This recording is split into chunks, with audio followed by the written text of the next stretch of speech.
And now, podcasting from the sun-scorched desert Southwest, weighing in at a combined total of 340 pounds, Brad Winchester, Tyler McDowell Blanken, are Gimmick Infringement. Welcome, everybody, to the Gimmick Infringement Podcast. I am Brad Winchester, and with me is my tag team partner, Tyler McDowell Blanken. Tyler, it is Sunday as we record this. How are you? Brad, doing great, man. It is Sunday, a glorious Sunday. Here in Glendale, it's like 70 degrees, but cloudy. Yeah. I was still able to shoot some hoops earlier, get some shots up, and I know we have much to talk about. So I'm doing great. I am so happy to be here with you, as always. How are you? Great. Likewise here. It's mid-60s, sunny. It's February. I love living out in Arizona. I know Arizona's got it has its problems, but the weather, man, I have such a hard time.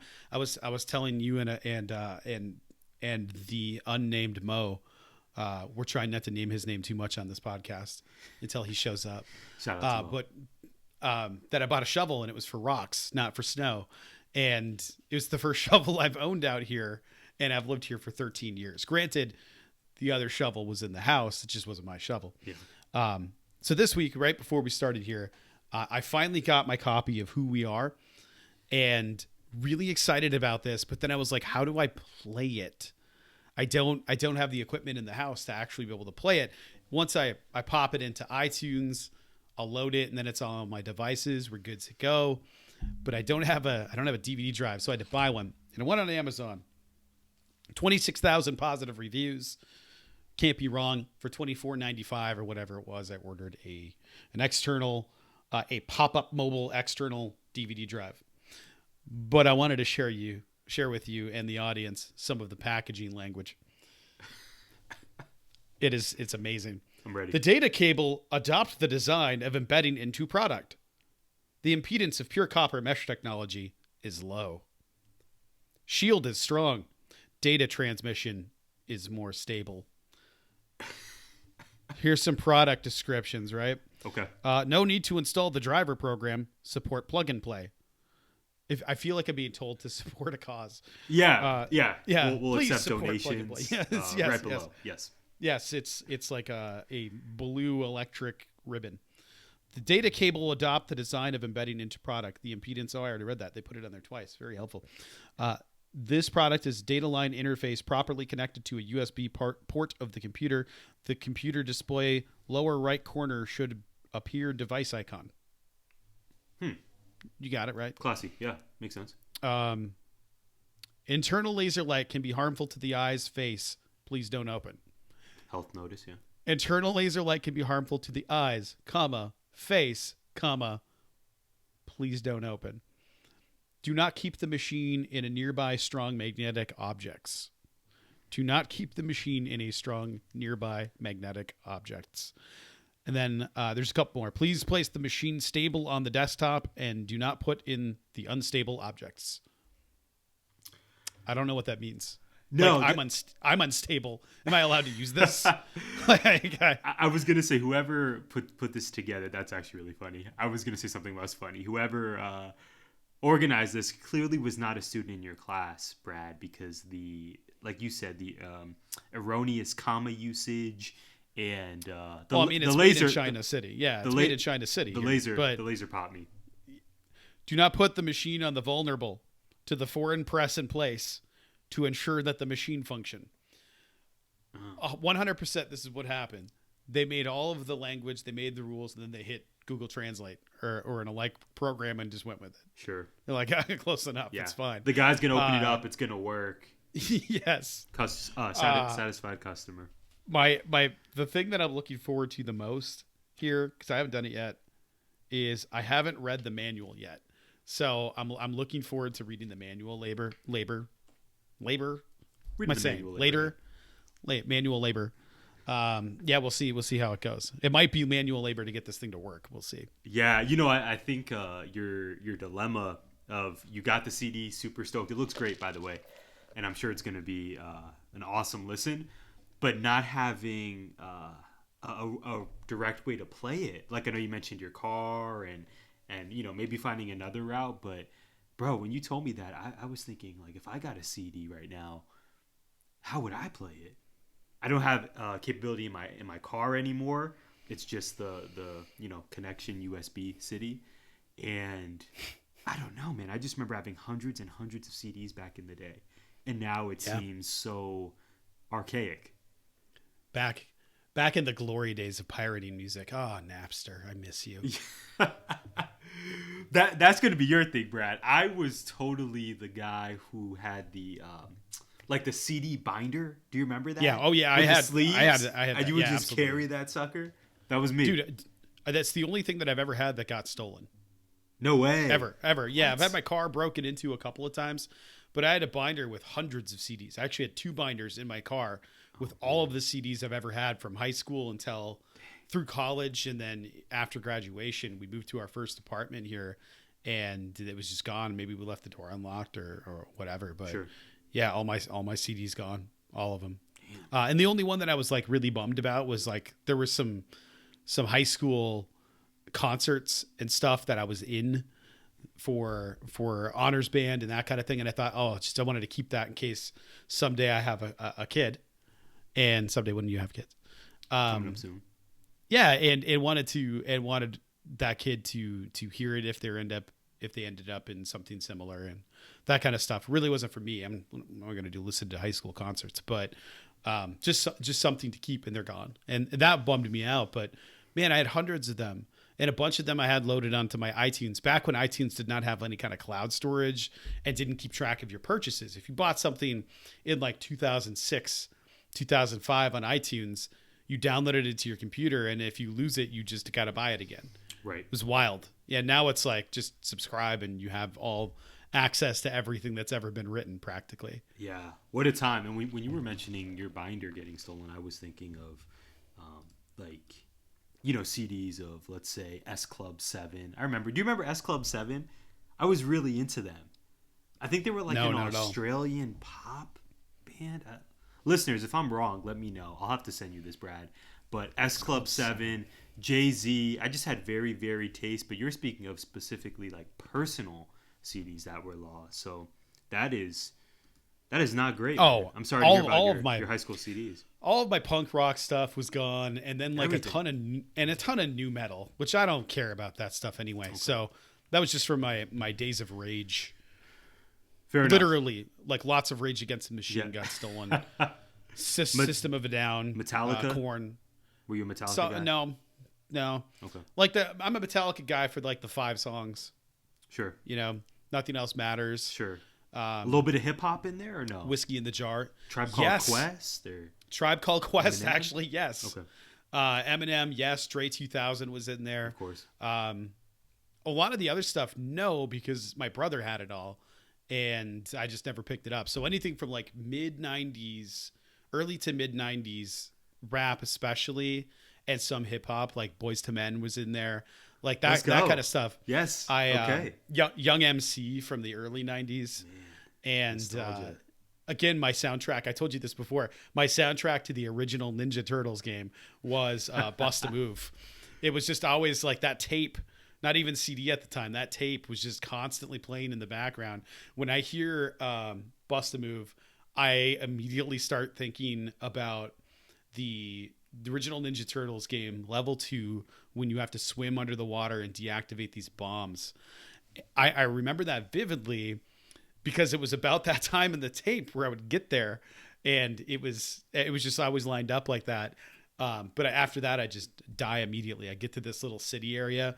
Sometimes I get to the end and beat it and then move on and die in the Technodrome because that game is so effing hard. Yeah. One of the hardest games ever. I couldn't even beat it with a Game Genie because I had infinite life. But if you fall into this little lava pit thing, you can't die, but you can't get out. So it would just break the game and you'd have to turn it off and start over anyway. Oh, and I just always managed to fall into that thing. Yeah. No, thank you. That sounds way too difficult and too frustrating for me. Speaking of sounds, I heard the sound of dozens of people turning off this podcast. Like dozens. Just going like, what the hell are they talking about? Is this a wrestling pod? Yeah. Yeah. No, it's not. But yeah, it is. It's more than Yeah. it is wrestling, but it's more than wrestling. Yes. Thank you. Yeah. Well, Brad, before we lose more dozens of our loyal listeners, let's go ahead and jump into it, man. Usual format for us this week. We got 3 questions each, all AEW focused. And I want to give you my first one. MJF, the promo on Dynamite. So good. How I want to phrase this to you, Brad. So I think you and I would agree it's one of MJF's best promos, perhaps even the best. Just the range he showed. I would also add how unexpected it was to see a crowd cheering for MJF and not a Plainview Long Island crowd. It was quite the sight to see. Yeah. My question.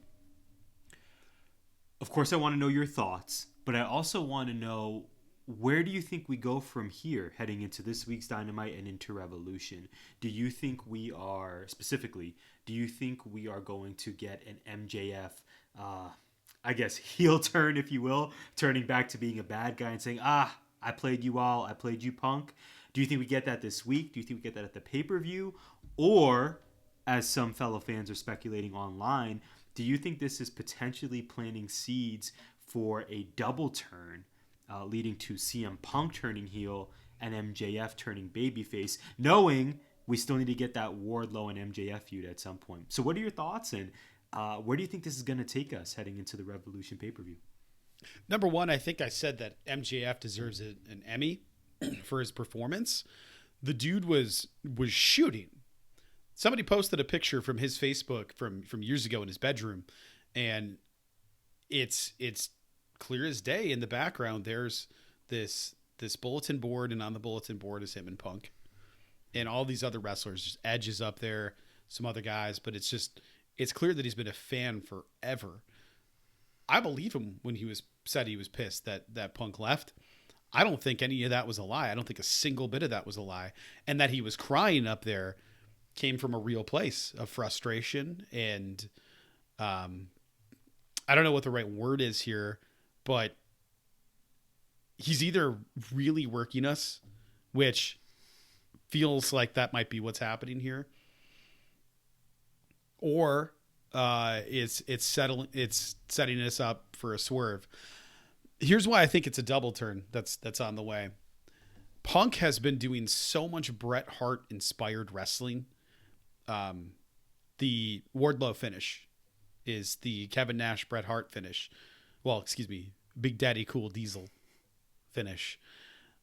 I just he's been doing these little nods, it seems, to Bret and Owen throughout his entire run back, that I can't possibly see how he's not going to do an Austin turn here and give us like Punk is the hero, MJF is the villain, but we're going to get to see that flip-flop, which I don't necessarily think is a bad thing, because I think MJF, here's the danger in him being a babyface, is letting him be MJF as a babyface, because he might end up turning into a comedy act.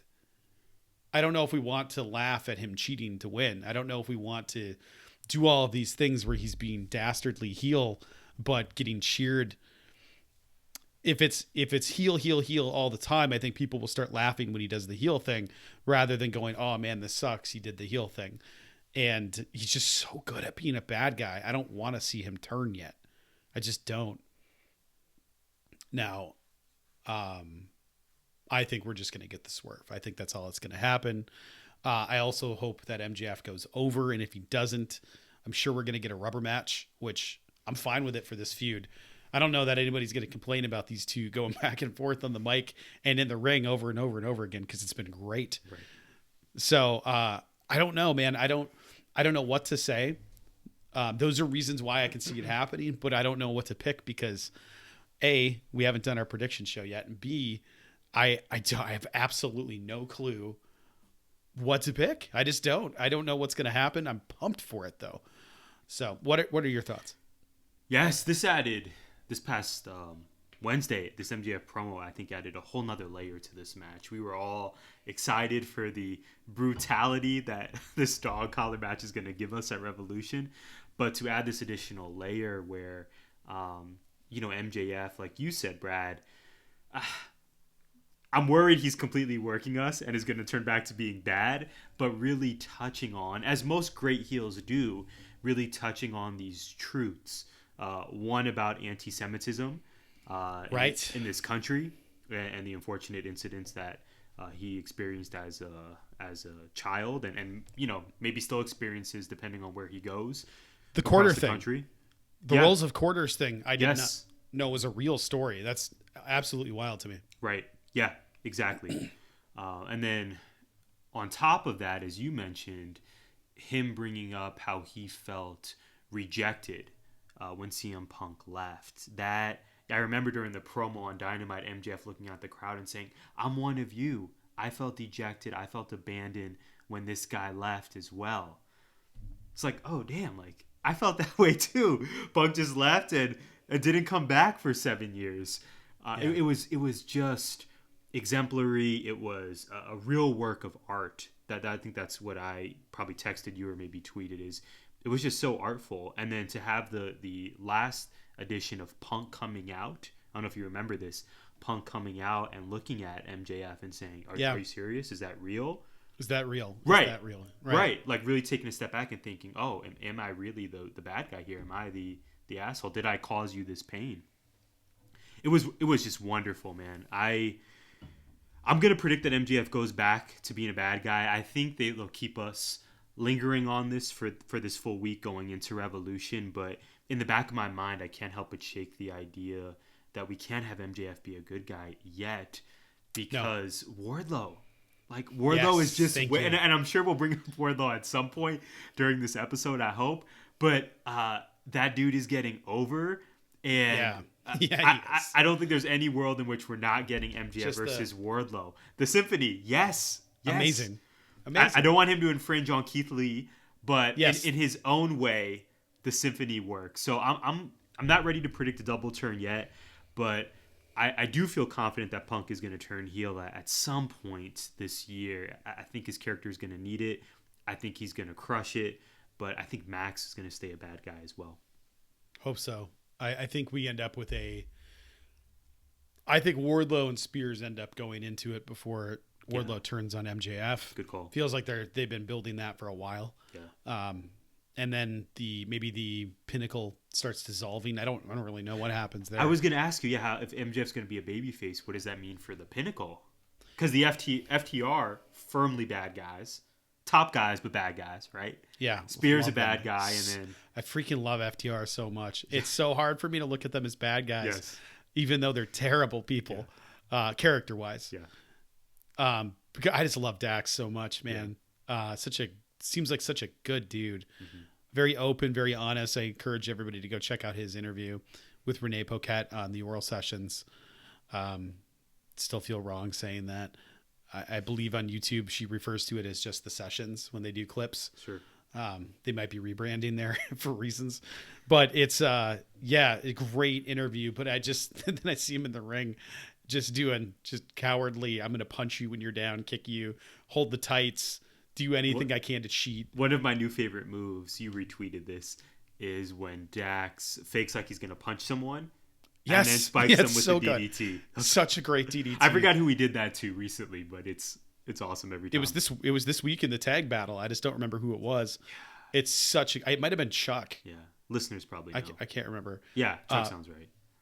My God, his DDT is so good. Not as good as Freya's, but pretty good. But up there in the conversation. Yes, yeah. All right, it's time for my first question for you. These are... Thinking about them this morning, I wrote these a couple days ago, and I was like, it feels a little negative, but let's go into the negative. I have two-parters for you. Ooh. Question 1 and question 2 are two-parters, so I made question 3 a two-parter too. You'll understand why in a second. Alex Abrahantes, is something that we're gonna get to later. He is currently the mouthpiece for Penta. Tay Conti had a mini promo with Jade to set up her match at Revolution.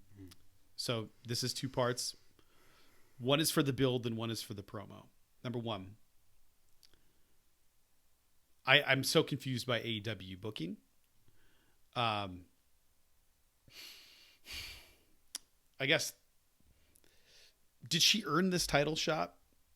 does her record reflect that, or is she simply the last one left? And the second part is, why does she not have a mouthpiece? We love her. We know I love watching her journey. She's come a long way with language. Yes. Talk about most improved wrestler. I know we spoke about that last week. Ty's up there. Her in-ring stuff is incredible. She's getting better on the mic because she's learning the language, but she's not there yet.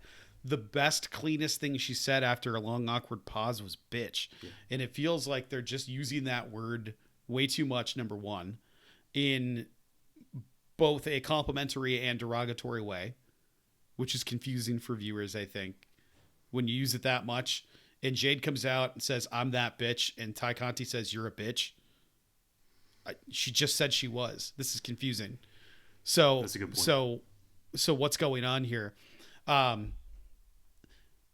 all that being said, giving her that limited space to work in when she's still struggling with the language, should she have a mouthpiece? And was the build for this match a good build for the match, or does it need to be with the TNT title? Man, title. Yeah, leading off with Tay Conti. I'm here for it. Yeah, like you said, Brad, we are both huge fans. Two-part question. So first, I want to answer, did she earn the title shot?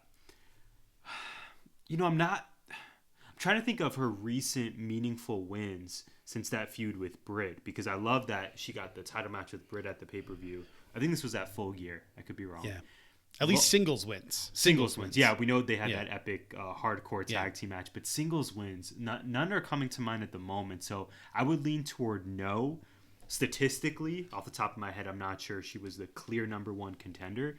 But I will say that what's been refreshing about Jade's title reign, aside from the fact that she's just a star and improving every week, and I think turning doubters into believers, even though we were never doubters, of course.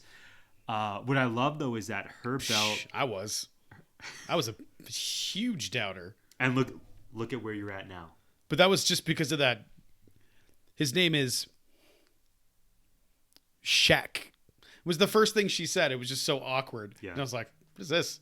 Yeah. Get out of here. Anyway, No, she's an absolute star. Yeah. What I like about her reign, though, is to me, her reign has felt very different than Britt's. And one may even argue that her TBS title is the main women's title at the moment. I don't know if I'm ready to... Right now it is. Okay. I don't know if I'm ready to say that quite yet. But what I love is it's been kind of that open challenge feel. Here's this unstoppable star in Jade Cargill, and she's ready to fight any and all comers. So whether you're ranked at the top or you're not, and you just want a match against her, she's gonna take you on. So I'm cool with that. With Tay being the contender, aside from me just loving Tay, I really like that. Jade just needs a challenger, and Tay. I think Tay's a formidable one. Even if maybe you and I. Probably aren't going to predict a Tay victory at Revolution. I am super stoked for the match, and I think it'll be a really good one. In terms of Alex Abrahantes potentially being a manager, or just Tay having a manager, period. Yeah, man, I think that would be awesome. It's got to be interesting if you're Tony Khan, and maybe a bit of a dilemma, because you want to give your talents the opportunity to, especially your talents who their first language is not English. You want to give them the space and the opportunity to grow and see what happens. Like Andrade, for example, he has Jose, not even manager. Jose is just he just runs errands or puts information or analytics in the tablet. But I don't. Correct me if I'm wrong. I don't think Chavo's replacement. Yeah, I don't think I don't recall a time when Jose has ever really said Andrade says, or what Andrade is saying here is Andrade's been doing the talking, and clearly English is not Andrade's first language, but with the material he's been given, I think he's been hitting home runs. Yeah, he doesn't need to go out there and give a soliloquy. I would love Alex Abrahantes though with Tay Conti. It's tough though, because obviously he's with Penta. So maybe if there was another talent who you could give us as a manager, I think Tay would really benefit. I did not mean to say that I you don't want Alex with Tay. Okay. No, I don't want to be like, hey, you're a Latin guy, go be with this Latin lady. Right. Like that's not what I'm saying. I just like somebody to speak for her. Like even if it was just her partner, even if it was Anna Jay, like that would work. Like just have Anna go out there and cut something for her. Sure. Or Silver. Yeah, I don't think it certainly wouldn't hurt Conti, but I do want, like you said though, Brad, I do want to see her try more than just the bitch promo, because Man, we had that with Britt Baker as well. Yeah. I remember Yes. Ty calling Britt that, so it does feel really familiar, and I would hate to have her talent be overshadowed by just repetitive feeling feuds. So if there was someone who could be a manager and thereby a mouthpiece, I wouldn't be opposed to it. But I think, anything Ty does, I'm gonna support, because I think she's awesome. I think her in-ring work is just steadily improved since leaving NXT. Yeah. Her rising knee strikes, man. Yes, it's so good, and those so believable. Those kicks in every Yes. corner, those haluva kicks. Shouts to Sami Zayn. Oh man, it's just awesome. Dude, her follow through is so yes. good. Yeah, it's so yes, good. and I could really see her becoming a champion one day. I think in a previous episode that was a prediction, or maybe something I'd like to see in the next year or two. Probably not on March 6th, but in the next year or two, give me Tay Conti as TBS champ or women's world champ. I think she's of that caliber. I'm with you. I can even see it happening at Revolution. Whoa. So let me get into it. Number one, really, I would like to see her have a mouthpiece for now. Okay. But what do you think? But it might just be simple as we don't have her do a mouthpiece. We just clean up what she does the way that Andrade does it. Andrade goes in there and says like 9 words very slowly, very specifically, and you got to decipher it sometimes, but they all feel important because of how he delivers them. They all have like a certain amount of either bravado or just sort of this ominous feel to it. It all feels vaguely threatening all the time, and I love it. Yeah. I love it so much. Yeah. Ty is just like that, man. She is a judo trained Olympic athlete. Yes. Holy shit! Like, lean into that. She's probably one of badass. She's one of the toughest people on the roster. Like, for sure. She might not be the biggest, but like I wouldn't want to mess with her. No. Like, no. She's a walking muscle. Anyway, as far as the booking goes, I don't.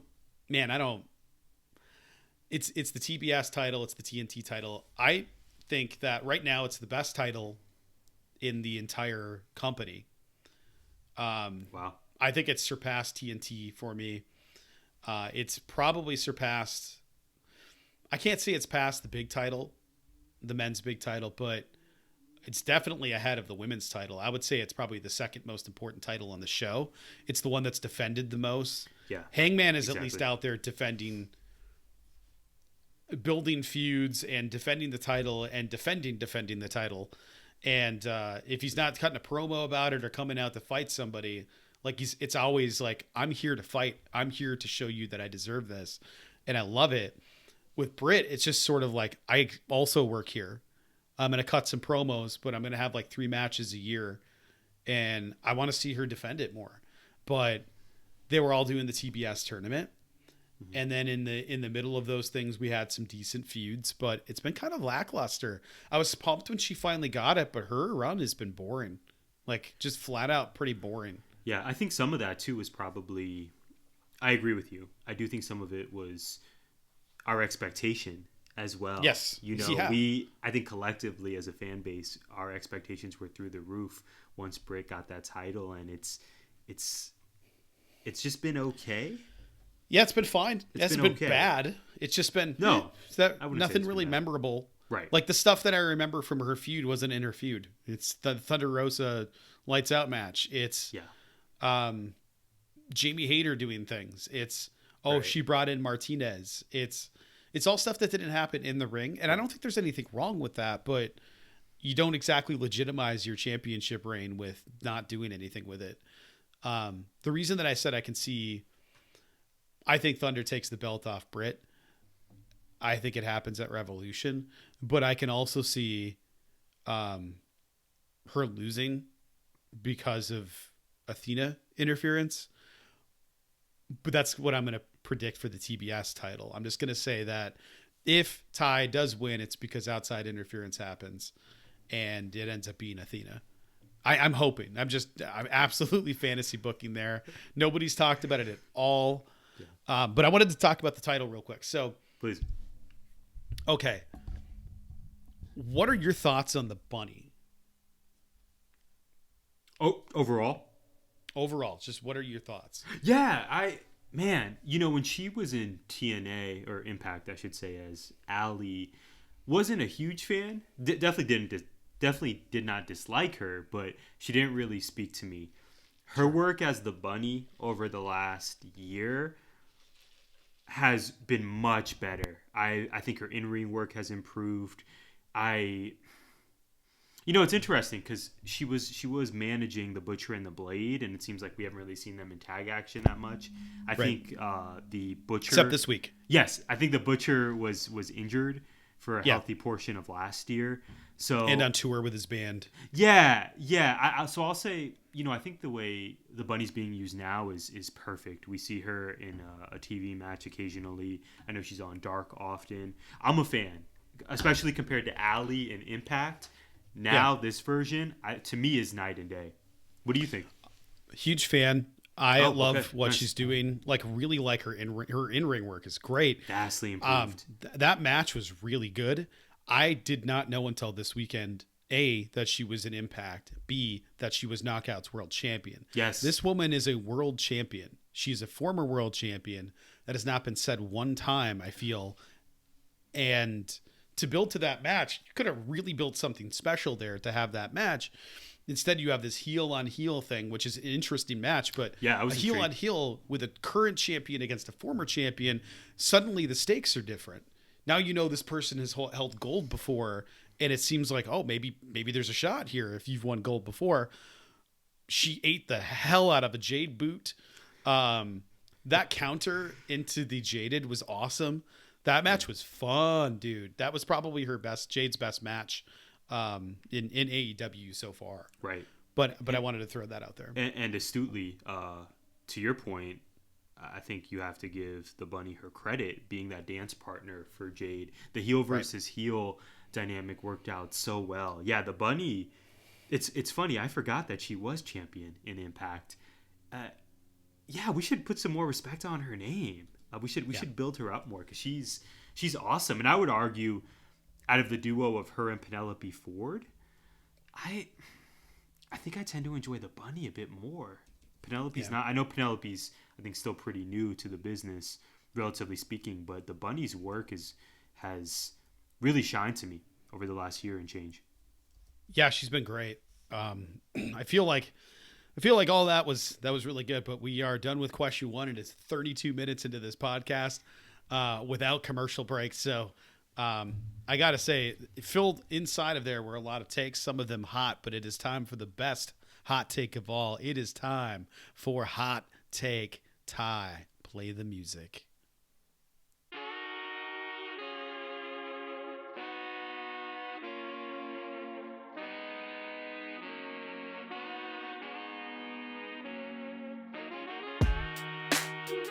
And now it's time for Hot Take Ty. Spicy. Hot Take Ty. So this week I am going to attempt to keep it short and simple.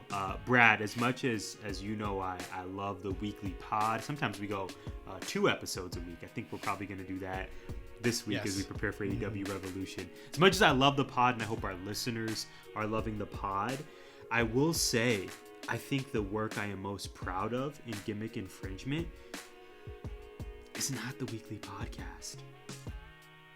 I think it's this website that we're building, Brad. GimmickInfringementPod.com. You and I are both contributors to this. Officially, each of us have a piece respectively up right now. Brad's Life After Attitude piece is on the site. It really helped launch the website. It's a really insightful, personal look at Brad's rekindled love for professional wrestling, how much he loved the Attitude Era of wrestling, and then how he got back into it now. If you haven't read it, highly encourage you to do so. I also contributed to the site this past week. I wrote about Keith Lee's debut in All Elite Wrestling and why I am so excited that he's back on our TV screens. If that hasn't convinced you yet, Brad, I have to give you some credit here, man.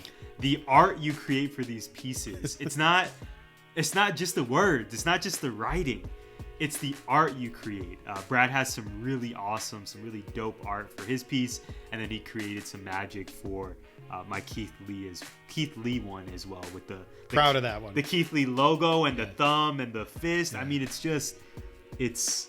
it's so glorious, and I hope our listeners are giving it a shot. So again, if you have not, I'll do my last plug here, gimmickinfringementpod.com. 2 pieces up already. You can also learn about Brad and I and our background there.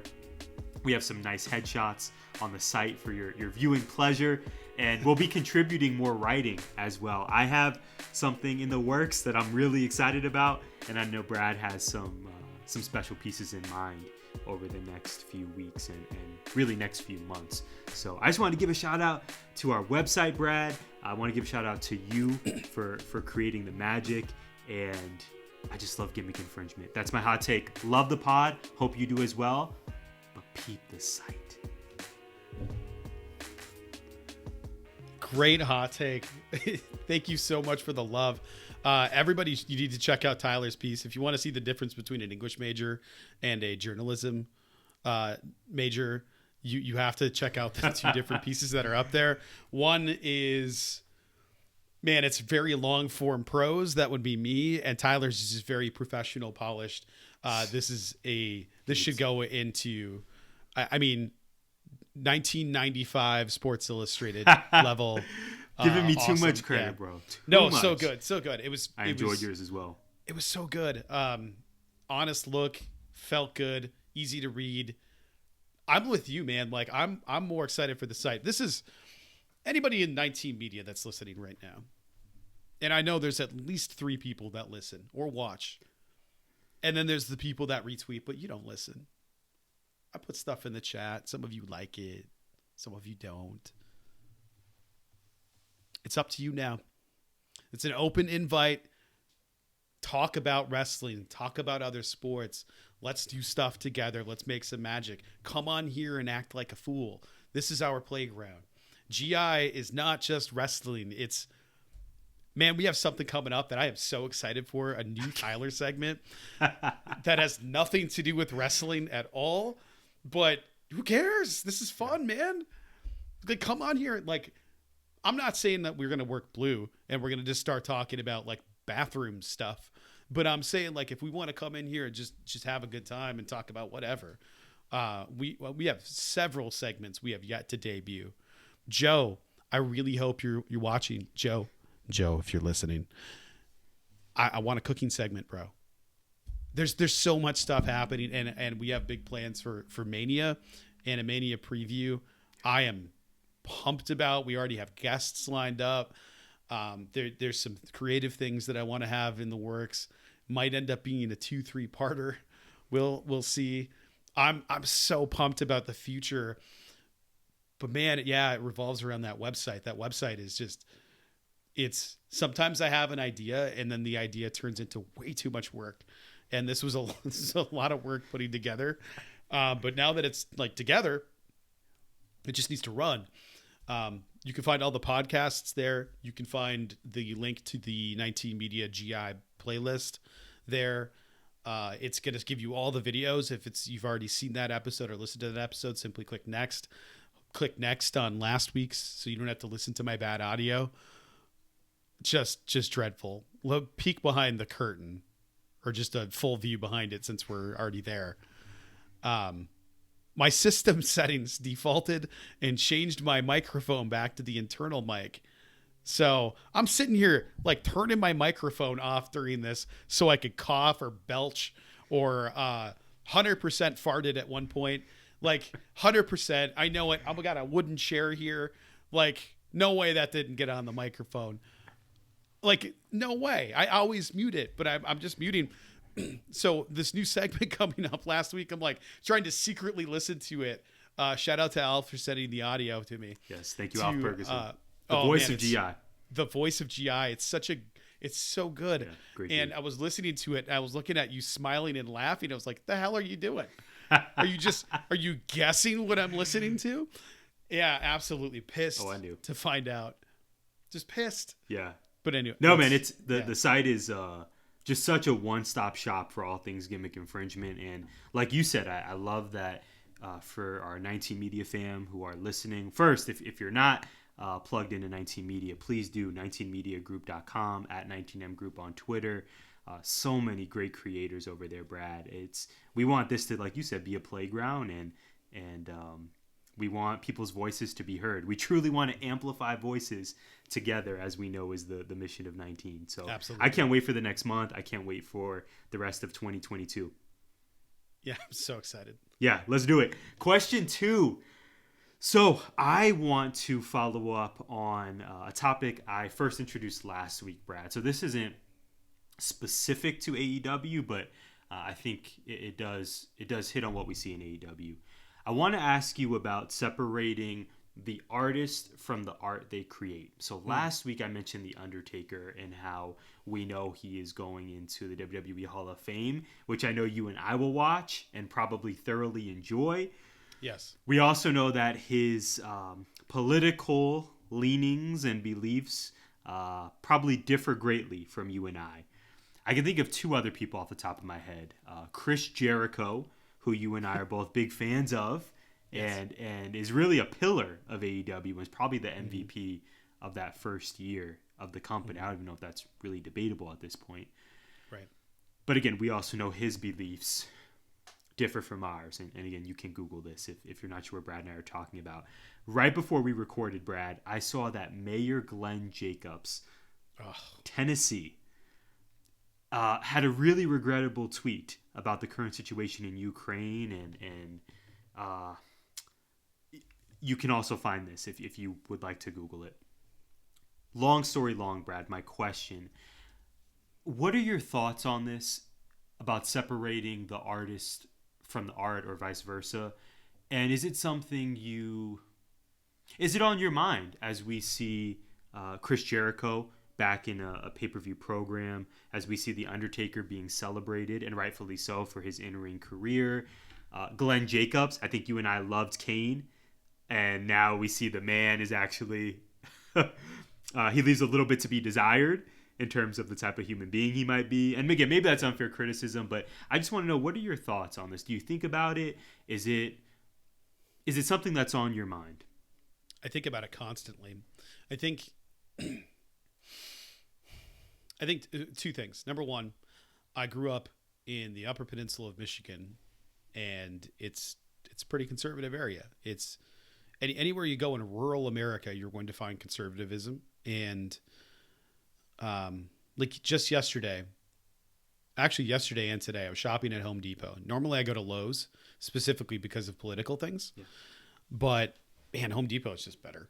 I hate it so much. There are 2 that are closer to me than the nearest Lowe's. I get it.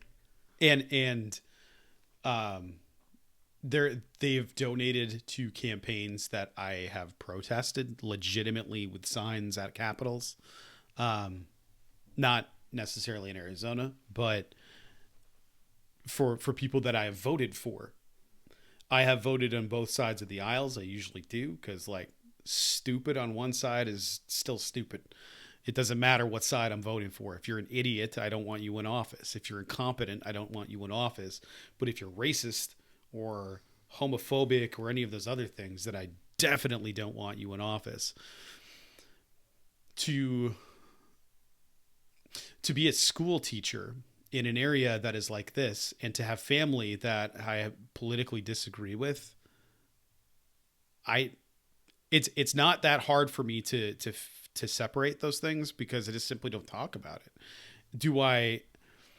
And I think this is the part that gets lost, because we are in a place where it's one thing or another. And I think it is about educating people and hoping that it sticks. But I don't know that you can do that with professional wrestlers that are rich and totally separated from the world. It's, number one, I am not wealthy. I do not understand what it's like to have generational wealth. I probably will never understand what it's like to have generational wealth or to be taxed as much as people with generational wealth are taxed. Number two, I have to separate the political leanings of my students and their parents when I teach them. You know what I'm talking about here. You've had more shit happen to you in a classroom than I have. I remember that encounter of that student said some things in the hallway, and not much ever came of that. And I'm still mad about it. The very first time that you ever spoke to me one-on-one was in the hallway when you asked if this person that we work with was like, are they on the up and up? Because they were like, hey, is that you, Tyrone? And I was just like, man, what a time. Yeah. Yes. That's that was the first real. I remember that well. Of course, it was the first real time we ever had a conversation. Oh, yeah. Man. Yeah. And and I was like, God, this is our first conversation. Yeah. Damn. Yeah. That's real. Yeah, that was probably 5 years ago, 6 years ago, something like that. Yep. And I love that person, and I care for them a lot. And also I disagree with half of the things they say. And I have a hard time with that because Chris Jericho, the artist, is so different to me than Chris, was it Irvine, the person, correct. Who doesn't get involved in politics, but contributed $35,000 to the Trump campaign. And frequently has conspiracy theorists on his podcast. Oh man, and at the beginning of the pandemic, welcoming opinions that were totally downplaying. And I love his podcast when he interviews wrestlers. But it's like, oh, but dude, you also have these people with pretty ridiculous opinions. Yeah. But then I know it's very, First Amendment, but still. Well, he had Don Jr. on there, and then he had Yang on there. And at the time, I was like, "Oh, cool!" But then Yang's saying stupid shit now, so it's like, disappointing. I thought he was going to take it to Vince legally. Yes, but that's the but that's the thing. It's like I keep trying to say this, and this is why we're never gonna. I don't think we're ever gonna fix this divide. Something has to happen to bring us together before it to be fixed, and maybe we're looking at it now, and I don't want to speak anything into existence. But the idea that we feel like we have to take a side when it's like, I don't trust any of these people. And the thing is, when you have a conversation with somebody on the other side of what you believe, most of them say the same thing. I don't trust any of these people. But then they vote on one right. And then because they vote on that one thing, that one issue, not right necessarily, but that one issue, you end up having to believe all this other stuff that comes along with it. Well, I don't want abortion, so I guess I also don't want to fund public schools, and I think gay people are bad. Like that's so because you're like, no, I'm voting against this abortion law, you can't necessarily immediately transfer that to, oh, you're homophobic or you hate poor people. You can't make that leap, but that's sort of where we go with it now. And it's the same thing where it's like, well, I support gay marriage as a legal contract because it has nothing to do with church. Like, you're getting gay married in church, like the odds of that happening are pretty low. So what am I worried about that even happening for? I don't care. I'm not getting married. Right. Again, I got a wife. I got a kid. I'm good. Not planning on getting gay married anytime soon. So what the hell do I care? You're pretty sad. Yeah. And it's just like, it doesn't affect me at all, but that doesn't make me agree with all of the other things that come with people on the left primarily. So when I see stuff like Jericho, I think we lump in what's going on with his wife, or we speculate, like, I don't know why Brian Cage isn't there, but he's tweeted out some stuff that, I don't know, maybe that's why he's not there. Feels very strongly against masks and vaccines and stuff like that. But it's like, man, I'm just so tired of the conversation. Like, just go get it done. Shut up. Like, just get it done. You're not going to get autism. You're not going to like explode in a fiery death. You didn't care what was in any of the vaccines before this. Right. So just go get your shot, shut your mouth, and go back to work. Right. Bill Gates is microchipping you. Also, you're not that interesting. They're not microchipping you. Nobody gives a shit what you do. Like, not to mention our nobody's smartphones. Not to my God. belabor the point, but not to mention our smartphones. Yes, are everything's listening to you. tracking us. Yeah. You're like, oh yeah, I'm not getting that vaccine. I don't want them to track me. Let me check my Fitbit and see how many steps I got in with my goddamn GPS locator strapped to my wrist, walking everywhere. If people want to It's find you, they're gonna. Yeah, they're gonna like find it's you. not that hard. Let me hold my phone and use Google Maps. All right. Exactly. Yep. Yeah. Don't get the shot though. Yeah. Well, and that's what I want. I feel like we could have a whole separate. I just went off. I'm sorry. No. I was just gonna add. I feel like we could have a whole separate podcast on this, but what you said. Yeah, what you said is something that I also think about. I don't know if there's one solution or even one correct opinion on this. I just wanted to broach it with you because even over the weekend, I had an Apple Music playlist going. It was like hip hop from 2010, my senior year of high school. And the song right above it from Lil Wayne and Drake came up. Also, the intro for Ballers, which is a favorite show of mine on HBO. And it's a great song, but then I'm like, I instantly thought of Wayne at the White House and, supporting a certain candidate who was up for re-election. And then there's stuff with Kanye, and it's just like, man, I don't know. I'm just going to skip to the next track, but I don't know. It's just something that's on my mind a lot. That being said, though, I am still stoked for Jericho versus Kingston. I'm still looking forward to celebrating The Undertaker, the character. I'm definitely going to be tuning in and texting you my thoughts, probably in all caps, because it's going to rule. But I just wanted to broach that with you, bro. I appreciate hearing your thoughts on it, because I think just ignoring it probably isn't the best way to go about it. But also, I don't know that we need to stop enjoying Chris Jericho, the performer, as you brought up. Yeah, there's probably a happy medium somewhere in between. There has to be, right? Like Mark Calloway seems like a good person. Like he seems like a good guy. Well respected. Well respected. Yeah. Seems to like work super hard, keep his head down. Right. He wears some stuff, but like, if you want to support things, go ahead and support them. Yeah. Like, true. I'm not gonna question it, given the company that you keep and the friends that you have. Your longest lifelong friend seems to support different things, and you guys are fine. Yeah. So what do I care? Like you go do you. Maybe for all I know, Mark Calloway has a brother named like Steve Calloway. I have no idea. That is a cop. I have no idea. Maybe something happened in his life. We don't really know anything about him. Not really. So for me to sit here and speculate what's going on there, maybe it's for McCool. I have no idea. But at the same time, I guess I don't really care. If you treat each other well, if you are kind, if you are respectful to every single person you meet, and you are willing to listen to their experience and their story and acknowledge that it's real. Yep. And that's the part where we just sort of stop, right? Yeah, like, we don't do enough of that. Yeah, no, we don't. On all sides, yep. Yeah. And sides. All sides, I almost thought you said all lives, and I was like, bro. No. Delete that. All sides. All sides. Two S's. Don't you dare. That is not. I love you saying delete that so much into the audio space. That is not. That was like. That is not the propaganda we deliver on Gimmick Infringement, but there is certain propaganda that we are going to start delivering, Brad. Officially, yes. As of this episode, as of this moment, we have a new segment.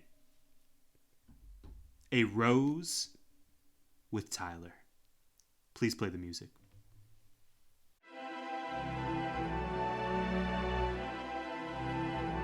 And now, for a rose from GI's most eligible bachelor. I hope I said the name correctly, Brad. It is a rose with, right? Did I fumble that? It's a rose for Tyler. But yes. Well, a rose with Tyler is weird. I don't know that you share a rose. I don't know that you're like, I bought flowers for you and I, Jess. Yeah, let's split it. Brad, before I jump into this, would you like to give our listeners some quick background on the creation of this? Talk about pulling the curtain back. Honestly, listeners, this is like the most behind the scenes episode I think we've ever done. For sure. Have we talked much wrestling on this show? As we head into a Bachelor segment, so some very brief background, because I don't remember how long I made the music track. The genesis of this was Tyler has brought up The Bachelor at least 3 separate times on segments for this podcast, and I got sick of it. So rather than it being part of other segments, let's make it a segment itself. I want to hear what happened to The Bachelor, A, because I know how passionate Tyler is about it, and B, this way I don't have to watch it. It's a perfect win-win scenario. Or maybe I will because of Tyler's thoughts on The Bachelor. So let's get into it. Tyler, your first edition, your inaugural edition, not actually knowing anything about what this is. I just made a segment, a segment. Yeah. Totally organic here. Totally. What do you want to give us for The Bachelor for the week? Yeah, man. I envision this being a 5-minute or less type of deal to try to honor your time, Brad, and everyone who's listening. Here's what I got for you, man. We're heading into a huge week on The Bachelor. It is what we call in the Bachelor community hometowns. So Clayton, our Bachelor, you may recall in a previous episode of GI, I mentioned he is from Missouri. He was a walk-on at the University of Missouri. I think he was a defensive lineman, then earned a spot on the practice squad of the Seahawks, and is now sort of an everyday citizen. But seems like a solid dude, legitimately. He's now down to 4 women remaining. And when it gets to 4 remaining contestants on The Bachelor or The Bachelorette, they tour each contestant's hometown. So they meet the family, they get grilled by the family, they go to the favorite restaurant of the contestant, so on and so forth. It's pretty beautiful, Brad. So Clayton has 4 contestants, or in this case 4 women left. He has Susie, 26-year-old wedding videographer from Virginia. I brought the facts, Brad. I prepared for this. I may not get the name of the segment down, but I got the background. Clayton also, though, has Rachel, 25-year-old flight instructor from Florida. Shout out to Warren Shaw of 19 Media. Serene, a 26-year-old elementary teacher from Oklahoma. Shout out to our fellow educators. And then finally, Gabby, who is a 30-year-old ICU nurse from Colorado. Also, mad props, mad respect to our heroic health professionals. So, Brad, he's going to all these places, again, in one episode this week on ABC. And some drama is going to ensue. We have seen in the previews that at some point, Clayton admits to being... he admits to sleeping with more than one of these women during what's called fantasy suites. And so apparently he relays this news to them. And several women are crying, and there's been speculation in the community that one woman is going to self-exit and leave. We see footage of Clayton crying and saying he's done. He says he's broken. He says that verbatim. So I want to make some predictions here, Brad. Someone is going to go home. I don't think Gabby is going to make it. I think she's going to be next eliminated. She's the ICU nurse from Colorado. She's a total spitfire. Huge personality. Has been a real character this season. I think she's gone next, though, man. I think it's going to be down to Serene. Who else do I have? Rachel and Susie. I'll save my winning prediction, who I think is going to win Clayton's heart, for the next Rose segment. But, man, it's hometowns. Clayton's going to meet families. And he's going to get closer to finding love. Which is why we watch this show to begin with. We want people to be happy. We want to celebrate their love. And I hope you all will join me in tuning into The Bachelor this week. Should be good, man. I can't wait. Let's bring our popcorn. All right, that was awesome. I'm actually thoroughly excited about how that went. Listen, man, I'm not gonna watch that, but it's 99% of that is not because I'm not going to go out of my way to watch it. It's because this week I'm going to be buried at the school. I was going to say, we know you got a big show. Adam's family. When you said Spitfire, shout out to Mariah Barnett. who I never referred to as Spitfire. I always referred to her as Firecracker. It just conjured a whole bunch of memories in there. We love Mariah. Yeah, great kid. Now working as a teacher in the Chicagoland area. Pretty exciting. Yes, I haven't spoken with her in several months. I hope she's doing well. Seems like. Man, what a place to go though, from this climate to Chicago. It's a hell of a turnaround, going from 61 to like -10. Yeah. Hopefully Mariah brought some coats and jackets, and just right. I mean, we don't need to go on a Miranda tangent, but just a beautiful family as well. Seems like two of the greatest parents in the history of parenting. Shout out to Eli, her brother, who I didn't know. I don't think I knew as well as you, but it seems like a really don't know him at all. Great person. Oh, there you go. Met him a couple times, but we don't know each other. Okay, shout out to the seems whole like a good Barnett dude. fam. Yeah. Yeah, absolutely. Yeah. Brad, I think I'm ready for your question too, bro. Let's go. Let's do it. Another two-parter. Back to Alex Abrahantes or Abrahantes. I don't know how to say his name. Abrahantes. I'll take either. Alex A. Okay. Number 1. Does he look like Discount Igor or Dollar General Dracula? Number 2. Do you like Penta Obscuro? In particular, the entrance, minus the music, because the music rules. Yes, I loved all of it. I think I was higher on this than you were. You were much higher. I thought it was awesome. That's funny. Was Abrahantes' vampire gimmick good? No, it was for sure dollar. It was so bad. Dollar General variety. But that's what made it so good to me, is that it was just so. To me, it was unexpected. I knew there was Penta Dark and Lucha Underground. Yeah. But this presentation with the entrance and the tombstone was unexpected. I thought it ruled, man. I'll just say a few more words and then kick it to you. I loved it. I'm curious to see where it goes from here, but I was all for it. It was so absurd and so bad, particularly for Abrahantes, that it really worked for me. Granted, I'm also loving Danhausen right now, which I didn't know I would fully get on board with. You helped convince me.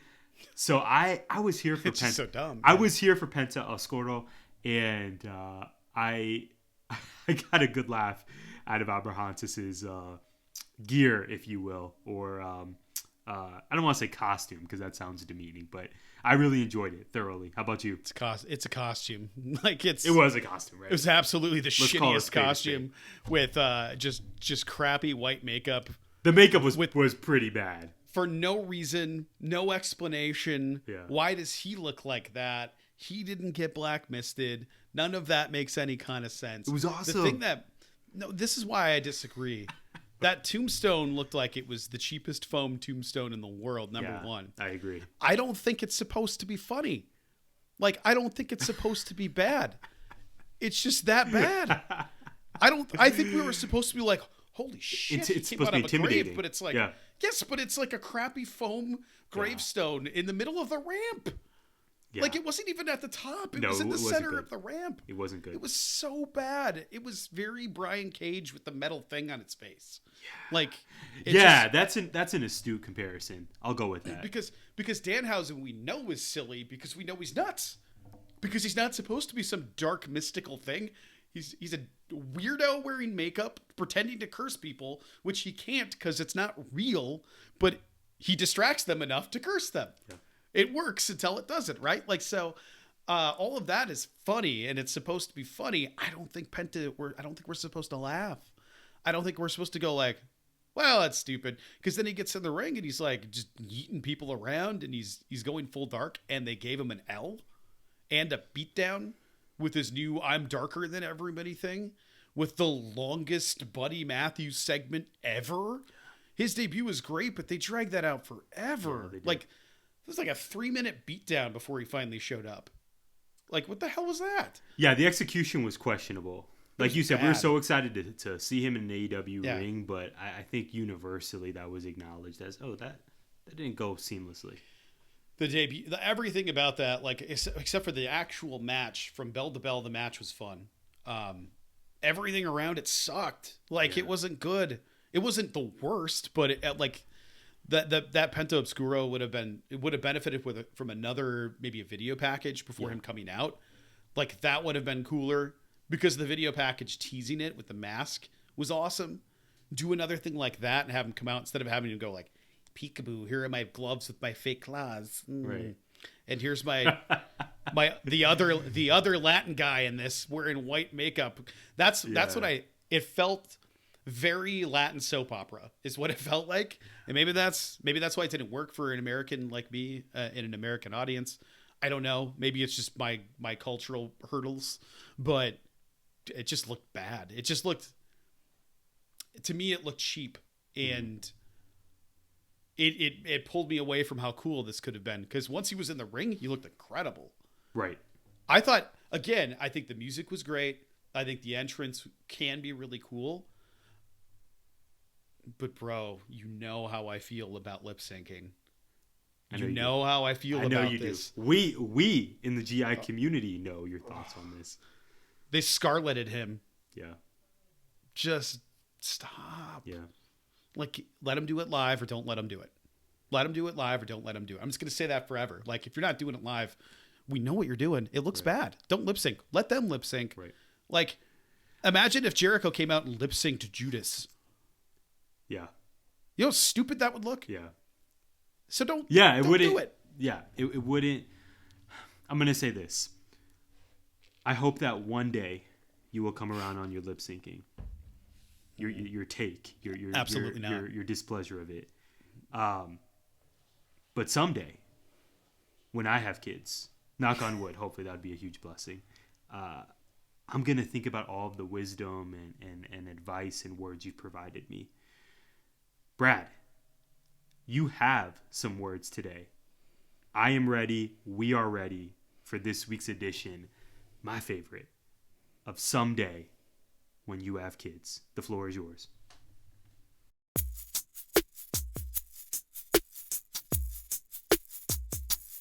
Boo. And now it's time for I'm crazy. Someday Someday. When You Have Kids. You're crazy.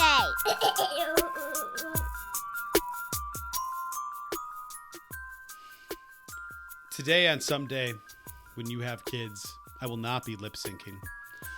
I'll be shooting from the heart. Snuggles. Just snuggles, man.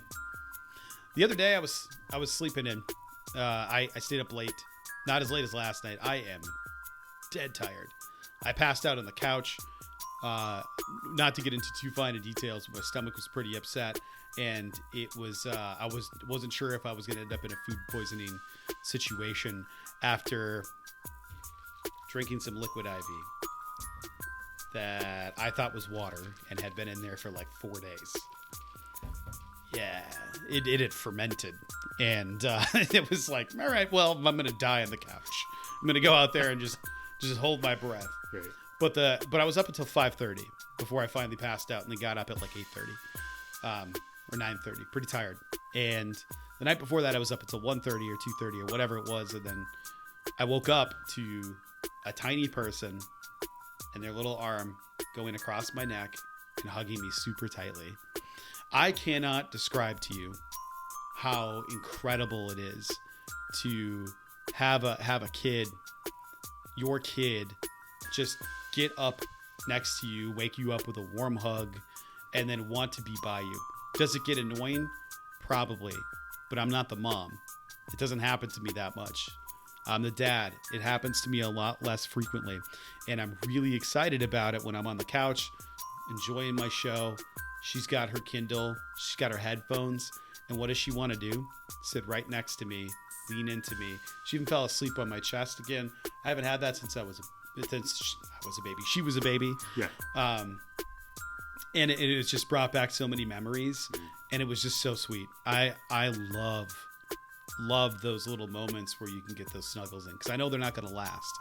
And someday when you have kids, you'll understand the power and the sort of emotional reset that you get from something as simple as some snuggles. I love that, Brad. Man, you're so right about appreciating the snuggles now. I see photos of Freya. I saw the one you tweeted going back to Home Depot trying to secure a potential sponsor. She just looks, she's just growing and looking so much more grown every time I see her. I love that you're already recognizing, like, oh my gosh, this isn't gonna be a lifelong deal. So I need to embrace the snuggles. That's great, man. I love that for you. Thank you. I appreciate that. That was, it was one of my favorite things. She's getting big way too quickly, and she's a really big vocabulary. She's your kid. You and Jess's kid. Of course she does. She's not reading, not really, but she's writing her own name, and she's doing. It's amazing to watch her grow up. But I'm ready to slow it down a little bit, knowing that we had to register her for kindergarten already, and it's just absolutely nuts to me. Man, it's the journey.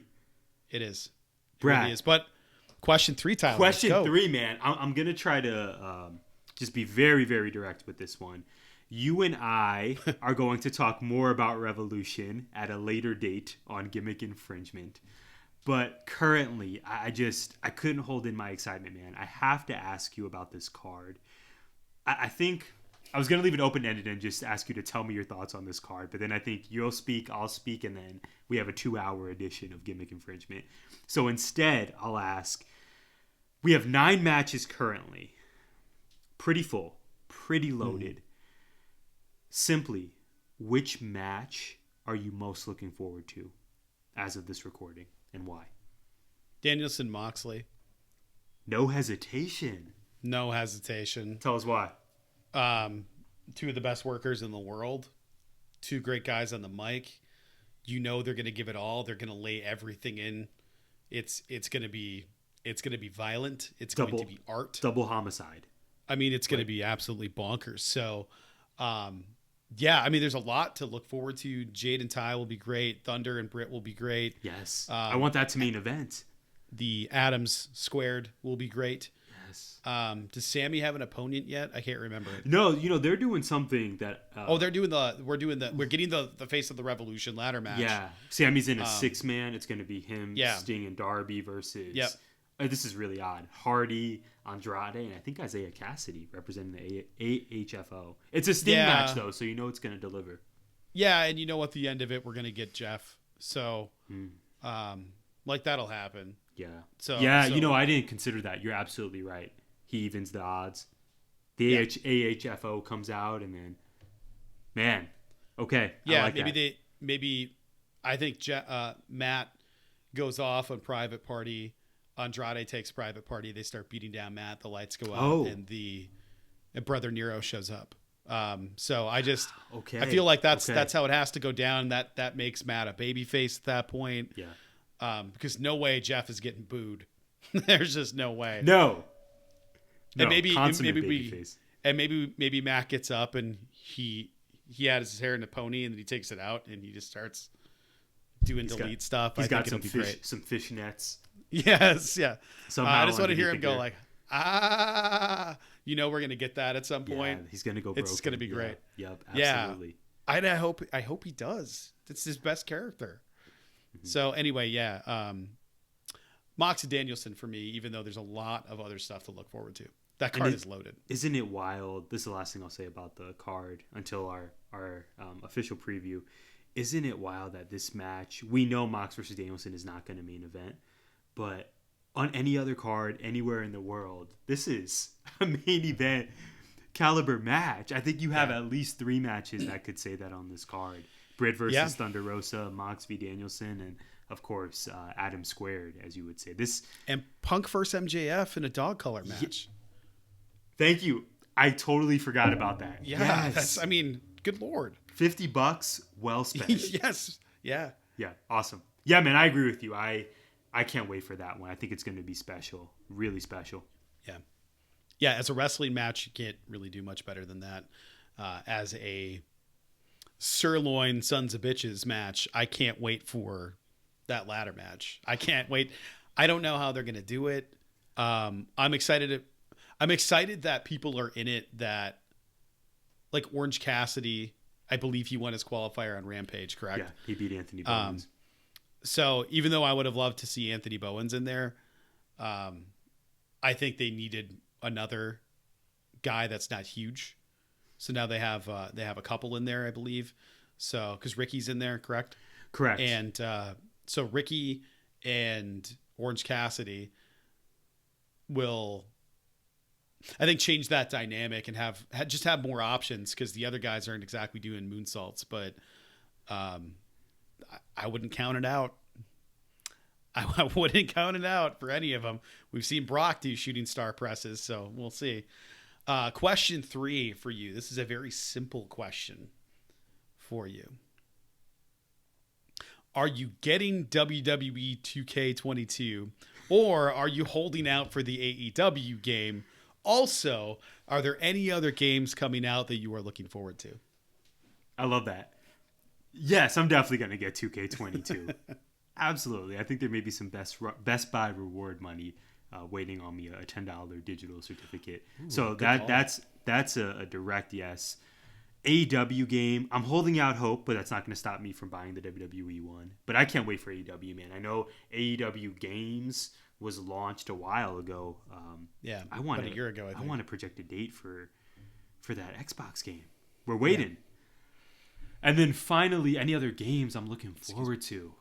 Brad, I got to defer to you on that one. I think you know me well enough to know that I tend to look forward to Madden, NBA 2K, and that's really about it. I'm by no means a hardcore gamer. I have the system, and I just have my usual annual sports games. I got Tony Hawk Pro Skater. I got old Grand Theft Auto that I've only played a handful of times because it got difficult, and I got upset and exited out and just did something else. So, none. I feel like I'm probably forgetting an obvious one somewhere. None that are coming to mind. Should I be on the lookout for one? What you got for us? And are you going to get 2K? Yeah, I think so. I want to wait for reviews after seeing like the displeasure of people talking about the GM mode and the limited amount of things you can do on there. You can only have like 1 or 2 belts at a time active on your roster in GM, which I think is weird. I don't know. Seems strange to me. I want to wait and see what the reviews are like. I want to hear people gushing over it being much better than, was it 2K20? Not even 21. We didn't I have do 2K20 actually, yeah. I had it too, and it was bad. Yeah. I struggle. You play games. To hear you say that you had a hard time with GTA after playing games that are very difficult timing wise. Like, you have to be pretty good to play sports games. You have to be like, I got very frustrated playing NBA games. All NBA. The last NBA game I enjoyed was NBA Live 95. Like, that was the last game. Yes, that's probably the last game that I enjoyed. Penny Hardaway on the cover. I had to, I don't even remember. I just remember having to go in there because it was a year before he was on the roster, having to go in and do a creative player to make Kobe. Like, all of that stuff. I had an MJ, I had a Kobe, I had all that stuff on there. So, yeah, just totally. I suck at those games.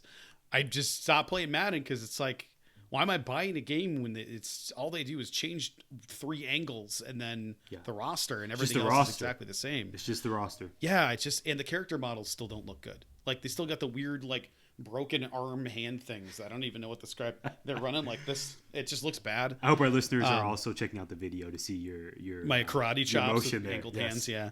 Yes. I struggle with those games. So to hear that, very very surprising. I've been playing a ton. I never played Assassin's Creed Odyssey or Origins.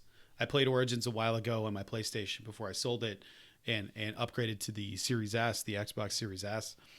And I played through Odyssey, and then I went back to Valhalla because I haven't played it. And I was like, you know what? I have it again for the Xbox. I'm going to play it. I guess I'm going to start over. But with Ubisoft, they allow you to take save game files cross-platform. So I was able to pick up where I left off on my PlayStation and not have to play another 140 hours or whatever I had into the game already. Nice. I didn't know that. Yeah, totally great. But I love RPG games that have a good story. I especially love them when it's something I'm interested in, like Norse mythology or the Dane invasion in England, which is, like I told you, I've been watching The Last Kingdom. Right. Yeah, absolutely fascinating stuff. I love going into those worlds and going to these places and then going like, is this a real thing? And having to look it up. And then you're like, oh shit, it's a real thing. It's a real place. Yeah. It's a history with lesson. real buildings. Yeah. It's really cool what they do in there. And then they have like history mode where you can just go and explore these different areas. And there's sort of a curator that walks you through what they are. I love that stuff. I am looking forward to, though, a couple of games. Number one, 2K22 this month. Coming March. Month. Yeah. I thought it was October, and then I got educated. Yeah, and I am a Borderlands mark. I loved Borderlands 3 minus the story. Yes. The gameplay is so much fun. So I am pumped that we're getting Tiny Tina's Wonderlands, which is a Borderlands game set in like a D&D tabletop setup. So it's all made up world stuff. Like the trailer has a Cheeto that's on the board, and they're like, but it's a magic Cheeto, and it summons a monster, and then you have to fight this giant thing. I love the dumb references and how silly that stuff is, but I also love really good gameplay, and those games are frenetic and a ton of fun. So really excited about that. When do I play these? When I can, usually when people are asleep in the house. But you know what? Whatever. I'm pumped for it. I'm looking forward to it. Always a good time. I'll never feel bad about investing into a video game because I'm getting my money's worth. Put it that way. Exactly. I love that. I'm sure we'll have future WWE 2K22 conversations off air and definitely on air. Yeah. So, Brad, we've reached the point in the pod where we have some brief news and notes from the week. We like to call this What We Missed. So I'll just run through this and then ask if you have any thoughts. First, big news. Cesaro gone from WWE. Brock Lesnar versus Roman Reigns is going to officially, we know now, be a unification main event at WrestleMania. So only one heavyweight champion in WWE after WrestleMania. Also, like you said earlier, Buddy Matthews debuted in AEW. Fightful reported that Swerve the Realist, formerly Isaiah Swerve Scott, is apparently signing with AEW. And then finally, Double or Nothing is going to be held at the T-Mobile Arena in Las Vegas as we approach summer. What are your thoughts? Anything you wanted to mention out of those news? Cesaro being released is absolutely maddening. I am pumped that they're unifying the belts in WWE. Too many belts. Like, they don't matter when you have too many belts. So I'm excited that there's going to be one heavyweight championship. I would love to see them do an intercontinental US unification. I don't want to see the legacy of the WCW be buried away. But at the same time, like, just let it be WWF. Like, I know you can't use the F, but just give me the IC belt. I don't need anything else. Have a couple of belts. Get rid of this. Yeah. Get rid of brand stuff again. I know why you do it, but I just it's better when you have people going across in both shows. I love what AEW is doing with Rampage and Dynamite because you don't know who's going to be on what, and it's just so much more interesting that way. So I don't think they're going to do that. I don't even know if they can legally now that they're a publicly shared company. There's probably a lot of stuff we don't understand, but I'm glad it's going to be unified. I can't wait for Swerve to show up in AEW with a new theme song, whatever that may be. Man, I love the Ain't Nobody, but I can understand why he would want to change it. And then Double or Nothing getting an arena, like a huge arena. Excited Vegas. For that. I'm expecting really big things. I think the only thing that you left off on that list is, what do you believe the announcement will be this week from Tony Khan? Excuse me. What, man? For me, it's a difference. That was absolutely moist. Yes, it was. Ooh, it's always this point in the pod. Ooh, I just drank some water before. So there's a difference for me between what I believe and what I hope. What I believe it's going to be, total guess, I'm gonna guess a super show of some sort. Perhaps we get a 5th pay-per-view this year. Further, perhaps AEW partners with maybe New Japan and or Impact, or I'm predicting a super show. What I hope the announcement though is, Brad, I need an Arizona date.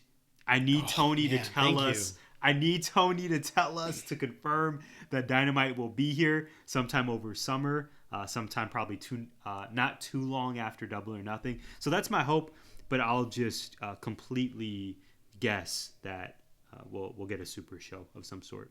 You have a prediction on that one? I saw there were some rumblings about him potentially buying Ring of Honor's video library. True. So there could be that, which says to me that there's going to be a streaming service or a platform for one coming soon. Right. Maybe a la WWE Network.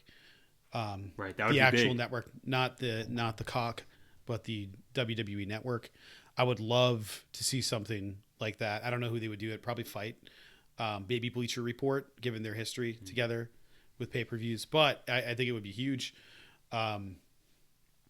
Otherwise, yeah, I'm with you. I'm hoping it's a super show. I hope we get All In Part 2. I also don't know what's going on with Cody because it doesn't sound like he's signed anywhere yet. It doesn't sound like he's actually pulled the trigger on all of that. No. It sounds like there might be something else in the works here. And I'm starting to feel like we've been worked. For real? Yeah, but I don't think. Okay. But I also don't. I think with the WWE side of things, I don't know, man. Like I have no idea what's going on. All I know is he told DDP, according to a report, that I saw that he's working on something for him. I don't know what that means. The only thing I could think is like if TK bought out, or if Cody had the money and a partnership to buy out Ring of Honor, maybe there's something there. I don't know, man. Like I really don't know. So I don't know. Maybe he's choosing his narrative. That would be, excuse me, that would be the definitive heel turn for Cody if we see him. Yes, it would. CYN. I saw Damo, formerly Killian Dane, the graphic for him pop up. We know Austin Aries is appearing, and I'm out on it. No, thank you. This will continue to be an AEW and WWE centric podcast. Yeah. But Brad, I do want to mention one note of gratitude for this. We're gonna, maybe not even so much gratitude, but just a thought I'm having. The news about what's going on in Ukraine, man. I know it's on the timeline. We know it's occurring, and it's just, I want to say my thoughts are with the people of Ukraine and anyone who may have family over there or even friends. It's a dangerous time, and I'm kind of speechless about it. I wish I could do more. I don't know if I need to do that monetarily. I know there's several great organizations and sites that certainly we can post on Twitter when we post this episode, but I'm feeling a bit helpless, but also just hoping, like you said earlier, that we just won't live in a world where we could see this type of conflict further and innocent lives be taken for seemingly no good reason whatsoever. So right. I just wanted to put that out there. It's on my mind a lot. I know we get so caught up in wrestling and we love this so much, but I just can't help to think about the people that are suffering out there, and they're on my mind. Yeah, well said. Likewise, I think about it at least once an hour. It pops into my head, and then I'm like, oh man, I can't believe this is happening in 2022. It's just, the world's really gone to shit in the last couple of years. And I don't know if it's revealing what we already knew or if it's just escalated things. I also don't know if we're just more aware of stuff. But this one, I don't know if I know anybody from the Ukraine. I don't know if I know anybody from Russia. Not personally anyway. I've known people from Africa. I've known people from all over Europe. But Ukraine, Russia. But to just see this giant oppressive force move in for no reason feels, I don't know, it feels like the 1940s. It's scary. It's really scary. I mean, as miles of the ice cap sinks into the sea every day, and the pandemic rages on because people refuse to do the simplest possible things, as I still clear my throat and have since I got sick. Yeah, man, I just, to add bullets and guns and bombs and warfare on top of that, and then for our answer to be either we're not strong enough, or it's either we go to war or we're cowards. That's where we are as a nation right now. We send everybody off to war, which will start World War III. It straight up will. Or we become cowards. And I just don't know if we want to repeat what we did with Afghanistan during the Cold War, because of, certain things happened after that in September. So, man, it's such a terrible time for all the innocent people, for all the Freyas that are out there with their parents. That's what I think of immediately. I think about my kid. What is the world that she's going to be left with? What is she going to grow up in?